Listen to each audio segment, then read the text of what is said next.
Plus का नया आविष्कार eco plus hexa power TMT इसकी प्रीमियम क्वालिटी व उन्नत जंग रोधक क्षमता दे बेजोड़ मजबूती। इको प्लस सीमेंट और स्टील, इस पर है देश को भरोसा। जब पशुओं को मिलेगा प्यार और मिल्को मोर पशु आहार तो दूध बहेगा, मुनाफा बढ़ेगा। मिल्को मोर पशु आहार। खुदी को आजमाया है तो ये अंदाज आया। तुम में भी मैं हूं शुद्ध प्लस पान मसाला।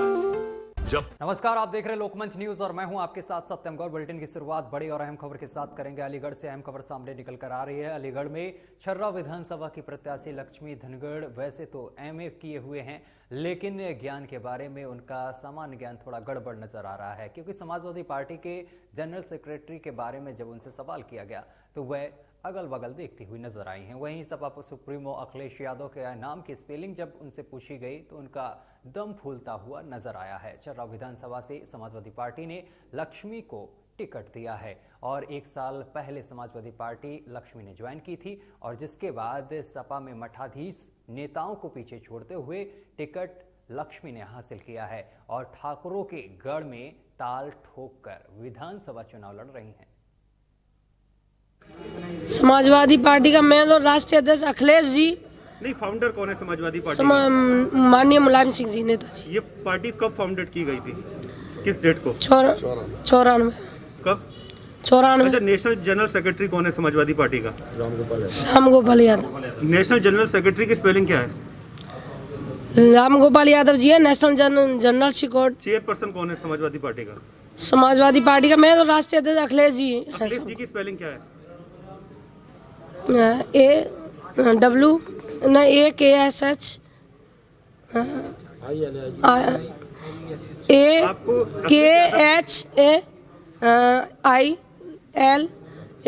AKHAILESH।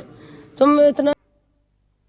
और अलीगढ़ से एक और अहम खबर सामने निकल कर आ रही है। अलीगढ़ में योगी आदित्यनाथ के द्वारा भाजपा के प्रत्याशियों को मजबूत बनाने के लिए जन जन तक पहुंच रहे हैं और जनसंपर्क किया जा रहा है और इसके साथ ही जनता को भी संबोधित कर रहे हैं। अपने संबोधन के दौरान योगी आदित्यनाथ के द्वारा शहर विधानसभा व कुल विधानसभा के बाद छर्रा विधानसभा के प्रत्याशियों को मजबूत बनाने के लिए आम जनता से आह्वान किया है, जिसमें आपको बताते चले कि 2022 के चुनाव में भाजपा के प्रत्याशियों को जीत मिल सके और इसको लेकर योगी आदित्यनाथ के द्वारा आम जनता को लुभाने का काम किया जा रहा है। तो वहीं दूसरी ओर योगी आदित्यनाथ सपा सरकार पर जमकर बरसे भी हैं। उन्होंने कहा है कि भाजपा सरकार के कार्यकाल में युवाओं के लिए रोजगार दिए गए हैं, बहन बेटियों प्रदेश में पूर्ण तरीके से सुरक्षित हैं। 2005 में अलीगढ़ में दंगे के दौरान निर्दोष भाजपाइयों के विरोध में मुकदमा दर्ज किया गया था और वो बंद कर दिए गए थे। मैं उस दौरान अलीगढ़ आया था और आंदोलन भी किया था। 2017 से पहले प्रदेश में चारों ओर दंगे हुआ करते थे।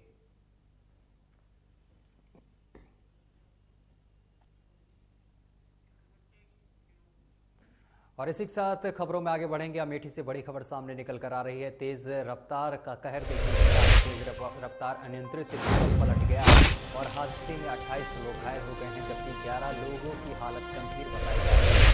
वहीं आपको बताते चले कि संग्रामपुर से मटर की फली तोड़ने के लिए धनापुर जा रहे थे और ये हादसा हो गया है और इस हादसे में 28 लोग जख्मी हुए हैं, जिसमें से 11 लोगों की हालत नाजुक बताई जा रही है। संग्रामपुर क्षेत्र के अंतर्गत धनापुर का मामला बताया जा रहा है। फिलहाल सूचना पर पहुंची पुलिस ने सभी घायलों को अस्पताल में भर्ती करा दिया है। सभी का इलाज चल रहा है और पुलिस इस पूरे मामले की गहनता से जांच पड़ताल कर रही है। और उत्तर प्रदेश के अमरोहा के गजरौला में पहुंचे गृह मंत्री अमित शाह ने सपा, बसपा और कांग्रेस की पिछली सरकारों पर जमकर निशाना साधा है। बताते चले कि अमरोहा जनपद के गजरौला क्षेत्र में बीजेपी के द्वारा क्षेत्र में प्रत्याशी राजीव तरार के समर्थन में वोट मांगने के लिए गृह मंत्री अमित शाह पहुंचे। उन्होंने जनता को आकर्षित करने के लिए पूछा कि बताओ धनोरा वालों, क्या यहाँ कोई बाहुबली बचा है? क्या आपको कोई परेशान कर सकता है? उन्होंने अपने अनोखे अंदाज में जनता का मन मोह लिया। उन्होंने काशी विश्वनाथ का नाम लेकर कहा कि मोदी जी और योगी जी ने दरबार को सजाया है। साथ ही उन्होंने कहा है कि सपा बसपा की सरकार ने उत्तर प्रदेश को पिछड़ा राज्य बना दिया था और देश में उत्तर प्रदेश 7वें नंबर पर था, लेकिन आज योगी आदित्यनाथ के नेतृत्व में उत्तर प्रदेश विकास में दूसरे नंबर पर पहुंच गया है। चलिए खबरों में आगे बढ़ेंगे, बात करेंगे औरैया की। औरैया में बसपा प्रत्याशी रवि शास्त्री और समर्थकों को प्रशासन का खौफ नहीं है। उनके तहत आपको बताते चले कि जिसके तहत बसपा प्रत्याशी और समर्थकों ने आचार संहिता और कोविड नियमों की जमकर धज्जियां उड़ाई हैं। आचार संहिता लागू होने के बावजूद प्रत्याशी ने समर्थकों के साथ सड़कों पर नारेबाजी कर लोगों से वोट मांगे हैं। तस्वीरें भी हम आपको दिखा रहे हैं किस तरीके से प्रत्याशी यहां पर कोविड के नियमों की धज्जियां उड़ाते हुए नजर आ रहे हैं और जमकर नारेबाजी की गई है।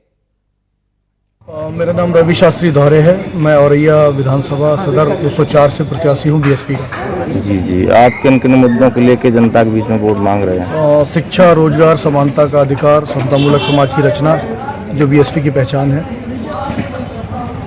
प्रत्याशी में तो देखा जा रहा है आपके पीछे लगभग आधा सैकड़ा से ज़्यादा लोग प्रचार में सम्मिलित हैं, क्या कहेंगे इस संबंध में? जनता है, कहीं से घरों से प्यार उमड़ता है उनका, जनता निकल आती है बाहर, पीछे आ जाती है, तो किसी को रोका नहीं जा सकता। सभी के गले में ये हाथी निशान वाला, तो ये जनता के में तो नहीं है, तो आपके ये तो मैं आपके गले में भी डाल सकता हूँ, आपको स्वीकार करना लगा। आपके चुनाव प्रचार में इतने लोग, कोई बिना मास्क सारे लोग, और इस तरीके से क्या कहेंगे? मुझे लगता है कि हम लोग कोविड का बहुत अच्छी तरह से पालन कर रहे हैं। और उधर वोटिंग की तारीख नजदीक आते आते 2022 का विधानसभा चुनाव रोमांचक होता जा रहा है। बदायूं जिले की सहाशवान विधानसभा सीट पर बाहुबली नेता डीपी यादव के बेटे कुणाल यादव राष्ट्रीय परिवर्तन दल से इस बार प्रत्याशी हैं और उनके मैदान में उतरने से अन्य दलों के राजनीतिक समीकरण बिगड़ गए हैं। आपको बताते चले कि सहाशवान सीट से बीजेपी ने डीके भारद्वाज को अपना प्रत्याशी बनाया है। वहीं सपा ने वर्तमान विधायक ओमकार सिंह यादव के पुत्र ब्रजेश यादव को अपना प्रत्याशी बनाया है। इलाके के बाहुबली नेता डीपी यादव ने अपने पुत्र कुणाल यादव को यहां से प्रत्याशी बनाया है। वहीं बीएसपी ने मुस्लिम नेता मुशर्रत अली को यहां से अपना प्रत्याशी घोषित किया है। दूसरी तरफ डीपी यादव ने 2024 में लोकसभा चुनाव लड़ने का भी ऐलान बदायूं लोकसभा सीट से कर दिया है, जिससे इस चुनाव में इस सीट पर समीकरण गड़बड़ाते नजर आ रहे हैं। नहीं, कारण कुछ भी नहीं खास है। कुणाल नौजवान उम्मीदवार है, उसमें काम करने की एनर्जी ज़्यादा है, बहुत तेज़ी से युवाओं के अंदर लोकप्रिय नौजवान है। इसलिए से उनके रोजगार के लिए, शिक्षा के लिए, स्कूलों के लिए जो भी कार्यक्रम पार्टी या हम लोग तय करेंगे उसे तेज़ी से आगे बढ़ाया है। इस उम्मीद के लिए हमने नौजवान बच्चे को उम्मीदवार बनाया। और फिर हमें आगे लोकसभा का चुनाव भी देखना है, उस लोकसभा के चुनाव पर भी हमारी नज़र है। तो कुल मिलाकर के सहाशवान क्षेत्र को विकास की गति देने के लिए और तेज़ी से विकास के पथ पर बढ़ने के लिए, ताकि नौजवानों को रोजगार मिले, शिक्षा मिले और इलाके में अमन चैन की राजनीति शुरू हो। देखिए, जैसे कि पिताजी के समय में भी आप लोगों ने देखा होगा, जनता भी जानती है कि हमने पहले ही सबसे पहले तो प्राथमिकता उस टाइम थी कि हमने गुंडागर्दी ख़त्म करी थी। उसके अलावा शिक्षा का बहुत बुरा हाल था, तो हमने एक डिग्री कॉलेज, पहला डिग्री कॉलेज देने का सहाशवान का काम किया था। और मेरी प्राथमिकता क्या रहेगी? देखिए, हमें जैसे पिताजी को विकास पुरुष के नाम पे जाना जाता है कि जहाँ जाते हैं हम अच्छा काम ही करते हैं, प्रोग्रेसिव राजनीति करते हैं, ना कि नेगेटिव राजनीति करने में विश्वास रखते हैं। हम लोग अभी ये बना के चल रहे हैं कि हम यहाँ कॉलेजेस देंगे, ITI कॉलेज देंगे, एग्रीकल्चर यूनिवर्सिटी देंगे, नर्सिंग होम देंगे फीमेल्स के लिए, क्योंकि महिलाओं की जो हेल्थ केयर है उसका बहुत बुरा सहाशवान में या पूरे बदायूं क्षेत्र में कहूँ तो बहुत बुरा हाल है। और इसी के साथ बुलेटिन में अभी के लिए बस इतना ही। देश दुनिया की तमाम खबरें देखने के लिए देखते रहिए लोकमंच न्यूज।